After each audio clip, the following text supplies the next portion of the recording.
Surat Piplod Y junction ખાતે police દ્વારા વાહનમાં વ્હાઇટ લાઇટ લગાવનારા લોકો સામે પોલીસે કાર્યવાહી કરી 20 જેટલા વાહનોને દંડ ફટકાર્યો હતો।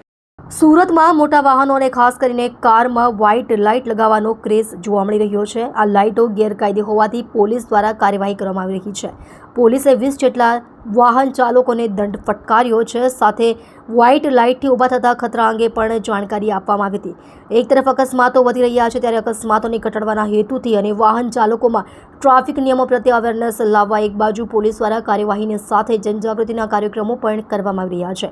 ડીસીપી ઝોન 4 વિજયસિંહ ગુર્જર અને તેમની ટીમ દ્વારા વાહનોમાં અલગથી લગાવવામાં આવતી વ્હાઇટ પ્રોજેક્ટર લાઇટવાળા વાહન ચાલકો સામે કાર્યવાહી કરવામાં આવી હતી। વાય જંકશન ખાતે પોલીસ દ્વારા વાહન ચેકિંગ દરમિયાન આ કાર્યવાહી કરવામાં આવી હતી। પોતાના વાહનો પર પ્રોજેક્ટર લાઇટ લગાવીને ફરતા 20 જેટલા વાહન ચાલકો પાસેથી પ્રતિ વાહન પેટે 500 રૂપિયાનો દંડ લેવાની કાર્યવાહી પોલીસ દ્વારા કરવામાં આવી હતી। વ્હાઇટ લાઇટને કારણે સામેથી આવતા અન્ય વાહન ચાલકને કંઈ દેખાય નહીં અને તેમની આંખો અંજાઈ જાય તેમજ થોડા સમય સુધી આંખોમાં અંધારું છવાઈ જાય, જેને કારણે એક્સિડન્ટ થવાની સંભાવના અને ખતરો હોય છે। જેથી પહેલીવાર સુરત શહેરમાં આવા લાઇટ લગાડીને ફરતા વાહન ચાલકો સામે કાર્યવાહી કરવામાં આવી છે।